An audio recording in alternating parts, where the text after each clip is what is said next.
Sa nakaraang video ay nagdesisyon na ang Emperor ng Great Ming Empire na ang magiging opisyal na relihiyon ng imperyo ay ang Heavenly Demonic Cult. Sa isip naman ng Great Flourishing Head na hindi maganda ito, dahil sa ginalit niya ang Emperor. At ito ang taong laging pinipili ang kung ano ang labis siyang magbebenepisyo pagdating sa politika, ngunit kahit pa ang mga taong ito ay tulisan. Sa isip naman ng Emperor na kailangan na niyang iwasan ang taga-Jiangho sa nangyaring insidenteng ito, ngunit hindi susuko ang mga ito ng ganon kadali kung nakapaglagay na sila ng espiya sa loob ng Imperial Palace. Dagdag pa nito na si Qian Yuwun, ang kapangyarihan nito ay lagpas na sa imahinasyon, maging ang kanyang taglay na katalinuhan ay ganon din, at labis na mautak ito para matagumpay na masira ang mga plano ng kanyang mga kaaway, at magawang kontrolin ang puwersa gamit ang iba. Matapos ay sinabi nito sa dalawa na makinig sila, dahil ang rason kung bakit nito pinili ang Heavenly Demonic Cult bilang ang kanilang opisyal na relihiyon, ay upang mapabagsak ang Supreme Saber of Six Martial Arts Sect, at kung wala silang maibibigay na magandang plano bukod sa kanyang ginawa, ay hindi nito babawiin ang kanyang desisyon. Nagpadala naman ng sound telepathy ang Western Depot Head at sinabi na mukhang hindi nila mapipilit ito ngayon, ngunit binigyan sila nito ng oportunidad, at kailangan na lamang nila na makahanap ng magandang solution. Sa Henan Province, Orthodox Muslim Alliance Headquarters, dahil sa pag-anunsyo ng Emperor sa pagbabago ng kanilang relihiyon, ay ang 17 na mga master ay nagdaos ng pagpupulong ng 3 araw, para sa kanila na nakipag-ugnayan para mapabagsak ang Supreme Saber of Six Martial Arts Sect, ay ang ganitong pangyayari ay hindi nila labis na inaasahan na mangyayari. Ang isa pang punto ng diskusyon ay ang martial power na taglay-taglay ngayon ng ating bida na si Qian Yuwun, ang expert martial artist na sinasabi na may kakayahan sa paggamit ng formless sword ay lahat ay nasa katendaang gulang na, kaya naman ay mahirap para sa kanila na paniwalaan na kagaya lamang ni Yuwun na nasa kabataan pa ay nagawang makatangtong sa ganito kataas na martial arts. Sa kalagitnaan ng pagtataka, ay isang panauhin mula sa Imperial Palace ang dumating. Sabi nito na ang Emperor ay handa na baguhin ang kanyang desisyon kung mayroon silang mas magandang suhestyon, at ito ay ang Imperial Palace Great Flourishing Depot Spy na si Miju. Dahil dito ay napaisip naman ng Muslim Alliance Head, sa isip nito na kahit na nasa nakakahiyang sitwasyon ang Emperor, ay si Changsu ay walang kahit na anong ginawa kung hindi ang manood lamang. Sa isip naman ng isang master na walang duda na ang Emperor ay madidismaya sa kanila, at mukhang ang Kungtang sect ay hindi na ganun kalakas pa. Nagdadasal naman si Changsu at matapos ay sa isip nito na sa kabila ng pagsisikap niya na balaan sila patungkol sa kapangyarihan na mayroon ng demonic cult leader na si Qian Yuwun, ay kapag tinanggihan nila siya na paniwalaan ay wala na siyang magagawa pa patungkol dito. Kaya naman ay sinabi nito na nasa nakakahiyang sitwasyon sila ngayon, at inaako niya ang lahat ng responsibilidad patungkol dito. Sabi naman ng ika-17 master kung nakakaramdam na ba ito ng galit, dahil sa nag-alok ito ng maraming beses sa kanya ng tulong upang magawang maiwasan ang ganitong sitwasyon na mangyari, ngayon na nasira na nito ang lahat ay nais lamang niyang takasan ito. Nakaramdam naman ito ng galit sa sinabing ito ng master, dagdag pa nito na tanong kay Changsu na kung nagagalit na ba ito sa kanya, dahil hindi nito maaring maiwasan ang hindi siya sisihin.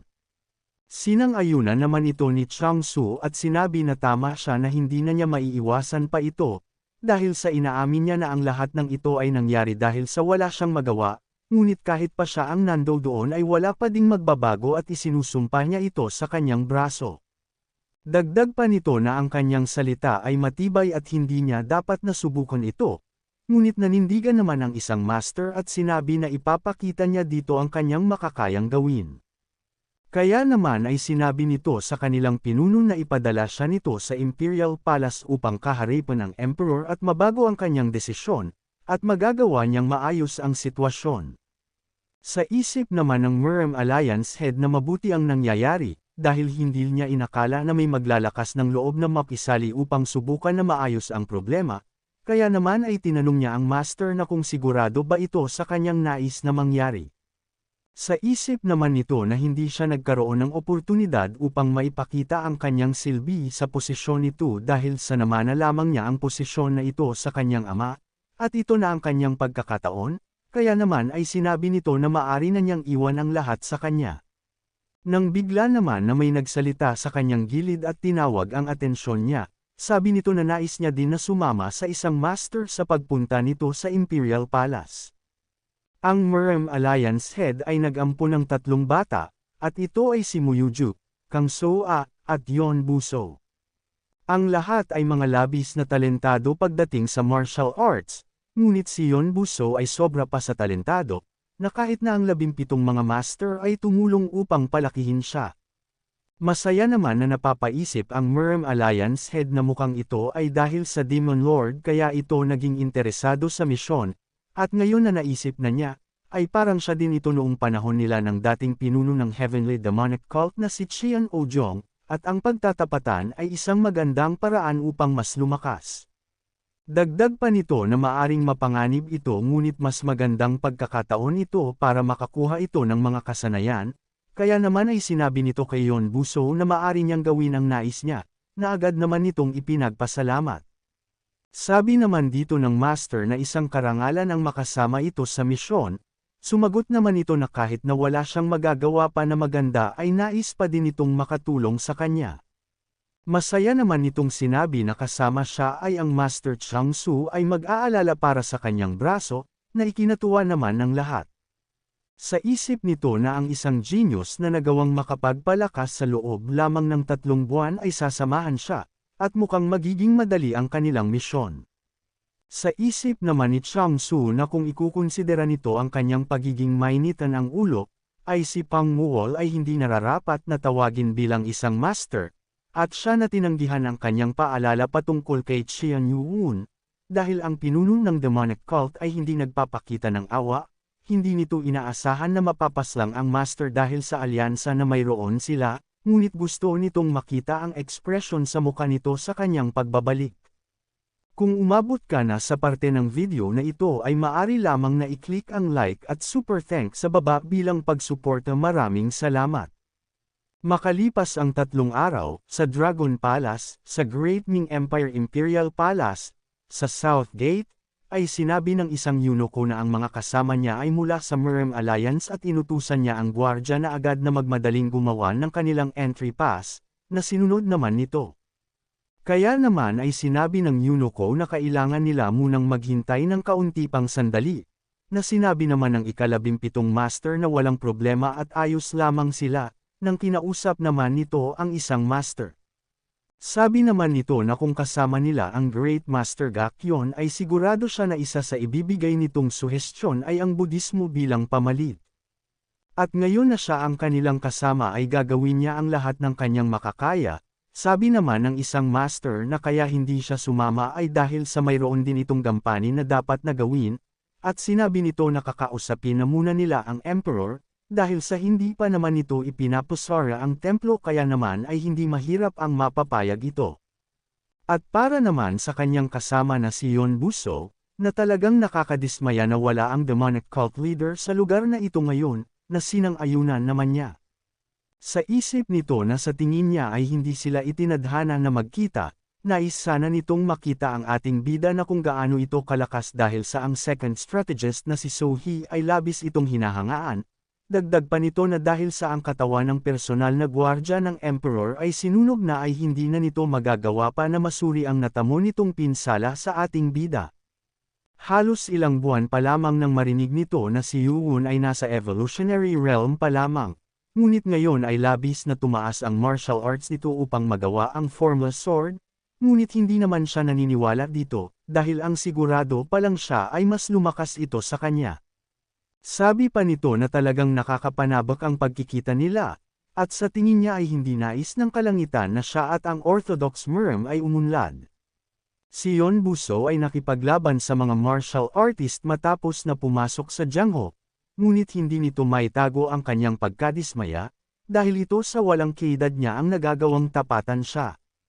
Sa ngayon ay mayroon lamang iilang mga master sa 17 master ng Murem Alliance ang nagagawang manalo sa kanya sa isang duelo, at doon niya napagtanto na siya ay isang genius.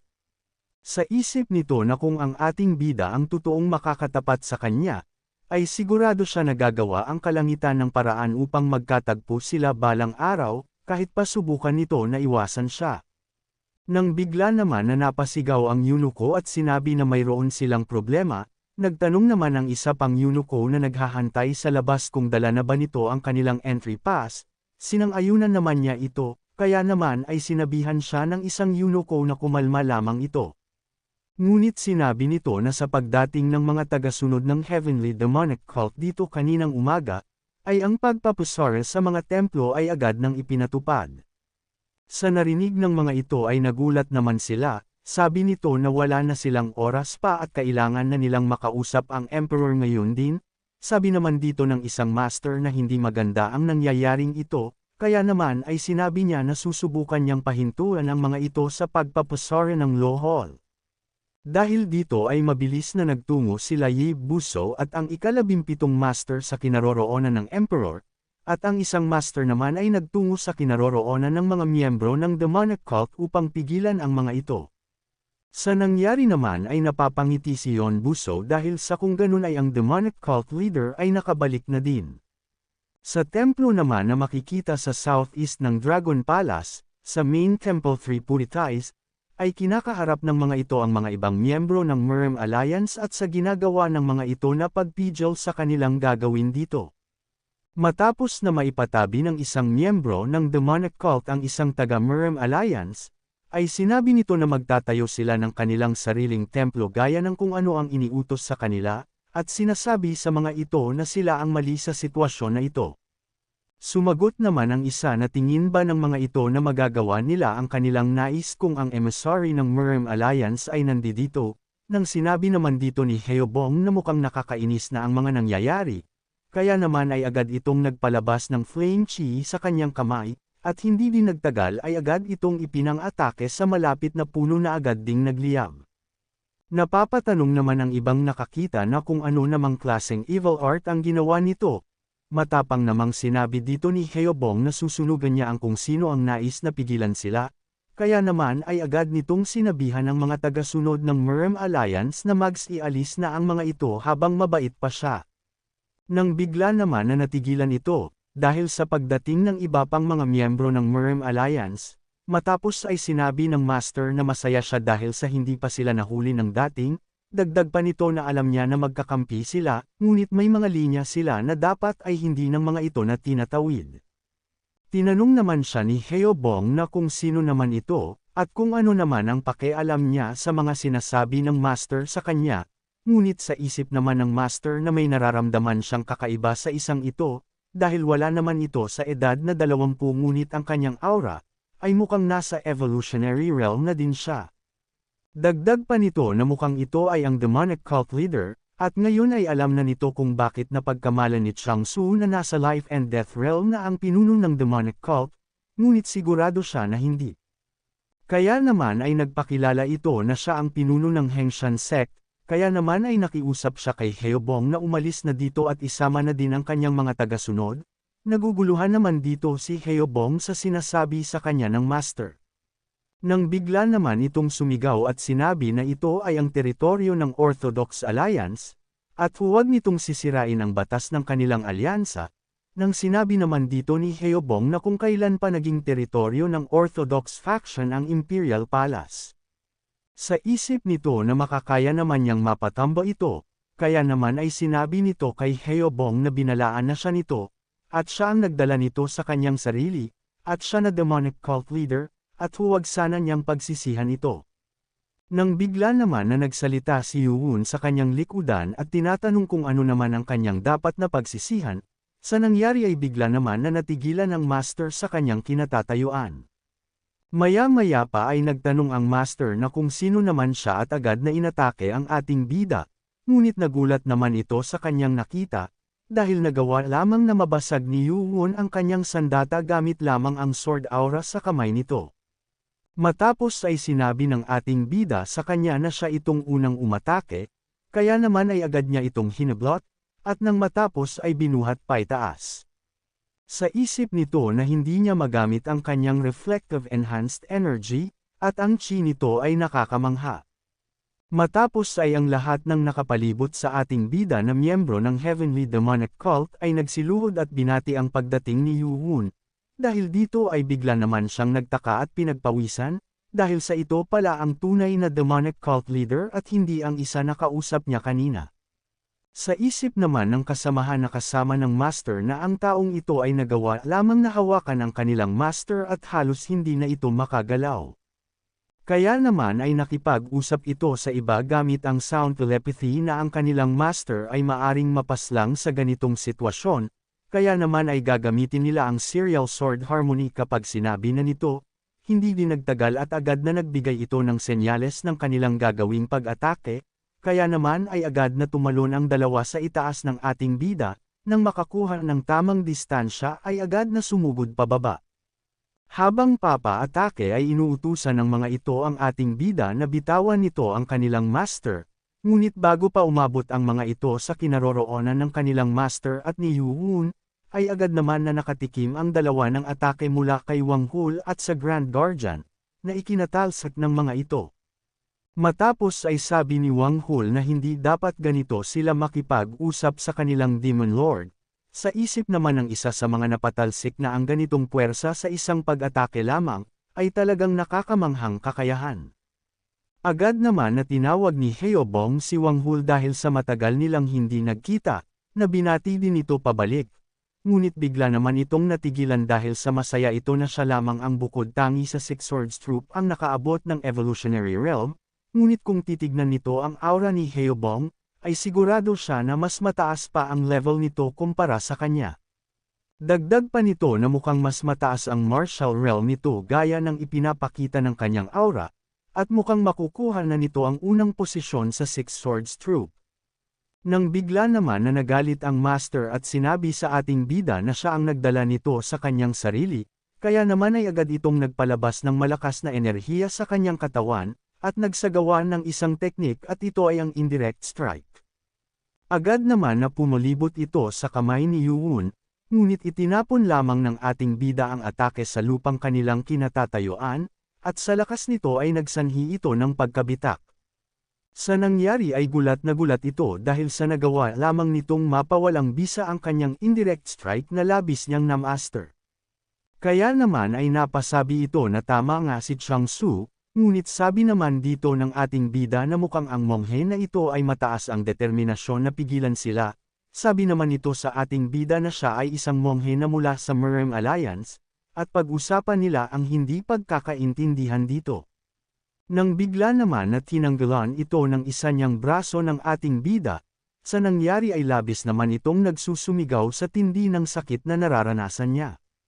Matapos ay inihagis ito ni Yu-Woon sa mga kasamahan niya, at sinabi na dahil sa magkakampi sila ay titigil na ito sa kanyang braso. Gulat na gulat naman dito ang mga kasama niya dahil sa madali lamang niyang tinalo ito kahit pakilala ito sa tawag na Sword Empress ng nakararami. Matapos ay nagutos si Yu-Woon na itali ang mga ito at kung magmatigas ay maari nilang paslangin, na agad naman na sinunod ng lahat. Sa Jinan Palace Main Building naman, ay namamangha ang isang master at napapasabi na kung posible ba na magawa ito, ngunit siya na nagawang makaabot ng evolutionary realm kahit na sa batang edad nito, ay marahil na nasasaksihan niya ang paglikha sa pinakamalakas na martial artist sa buong mundo. Matapos na pahintuan ito ng Emperor sa kanyang ginagawa ay tinanong naman ng master ito kung nakita ba ito ng Emperor. Dahil ito ang martial prowess ng magiging isa sa 5 great martial artist ng Zhongyuan, nagtanong naman ang Emperor kung 5 great ba ang sinabi nito. Sa isip naman ng master na kailangan niyang maipaalam sa Emperor, na ito ang Merem Alliance na paprotekta sa Imperial Palace at hindi ang demonic cult, kaya naman ay sabi nito na huwag nang mag-alala ang Alliance leader, dahil sa nagawa na ni Yon Buso ang kanyang tungkulin. Nang bigla naman na sumanyas ang Emperor, at naglapitan ang mga tagasunod nito, sa nangyari ay nagtataka naman si Yon Buso, na kung bakit sila napapalibutan ng maraming bilang ng mga mandirigma ng palasyo. Sa nangyari ay nagtanong naman ang master na kung ano ang mga taong ito, sumagot naman ang Emperor na 300, Ito ang numero ng mga tao na puwersahan na pinaluhod ng Heavenly Demonic Cult Leader Jian Yuun nang gamit lamang ang isang pagkumpas ng kanyang kamay. Dagdag pa ng Emperor na kung ang sabi ba niya ay siya si Yon Buso, ay subukan niya ulit ang kanyang ginawa. Sa narinig naman na ito ni Yon Buso ay bigla siyang natigilan. Kung umabot ka na sa parte ng video na ito ay maari lamang na i-click ang like at super thanks sa baba bilang pagsuporta. Maraming salamat. Sa isip nito na kung tama ba na 300 ang kanyang narinig, ang kasama niyang si Master Pang ay makakaya na matamba ang lahat ng ito ng siya lamang, ngunit ibang kaso na kung susubukan niya na puwersahin ang lahat na ito na mapaluhod gamit ang true energy.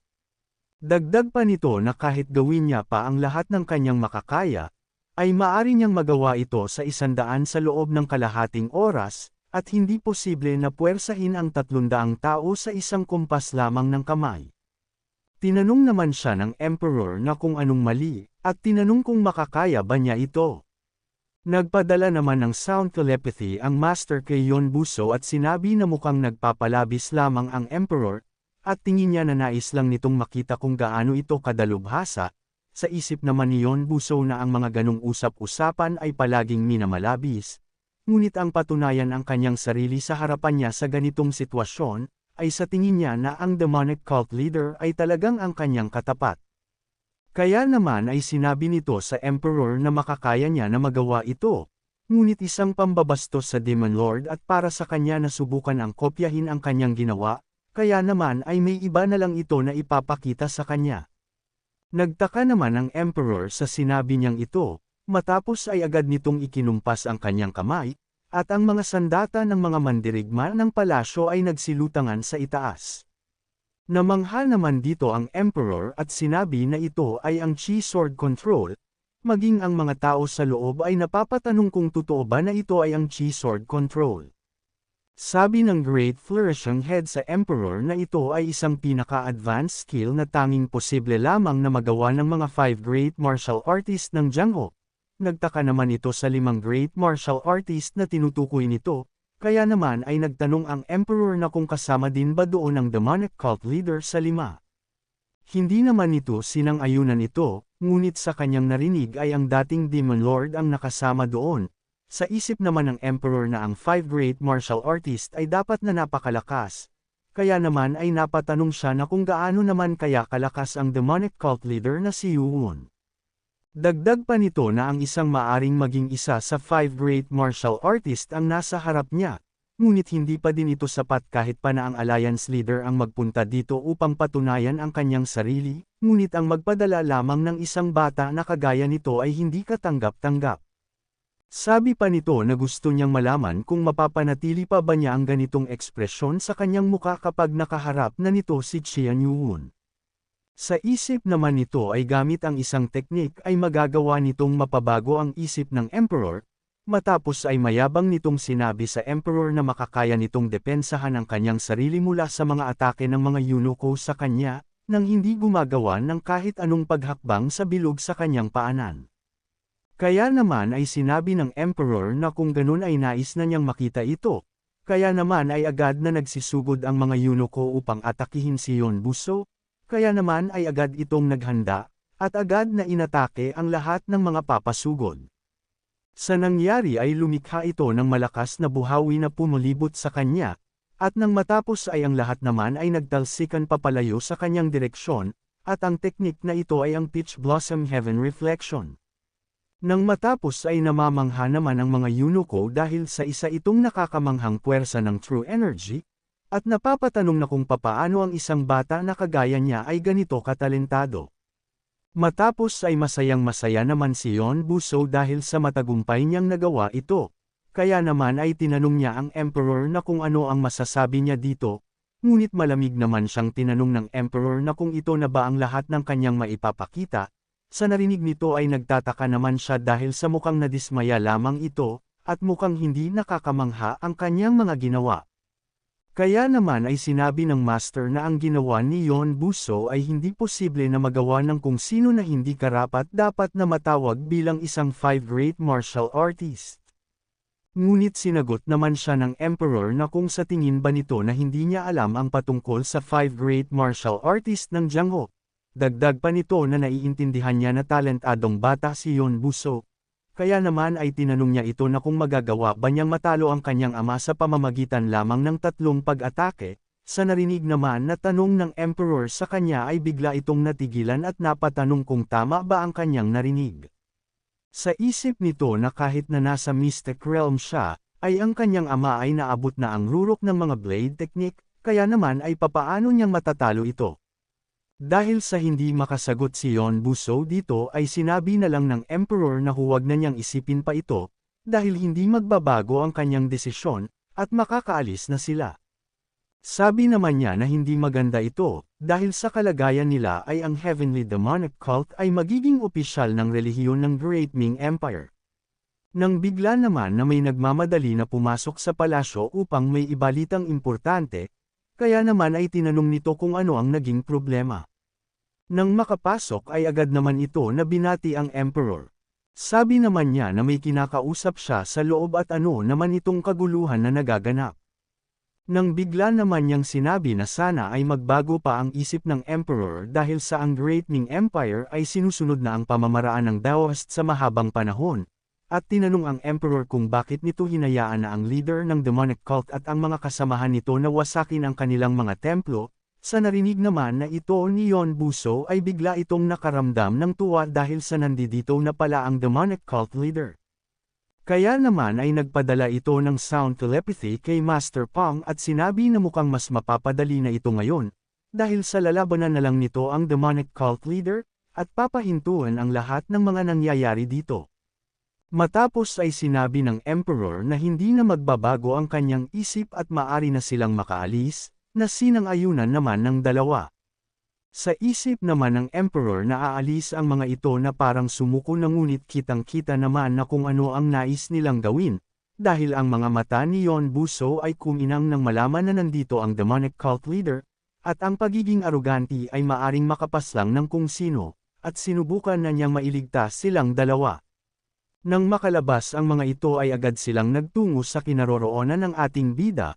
Habang papatungo ay tinanong naman ni Yon Buso ang eunuko na kung nakita na ba niya ang demonic cult leader, na sinang-ayunan naman ito at sinabi na hindi lamang niya basta nakita ito, dahil sa totoo lamang, ay ang pakiramdam noong araw na iyon ay hindi niya moari, at ang taong iyon ay hindi isang tao, siya ay isang Diyos.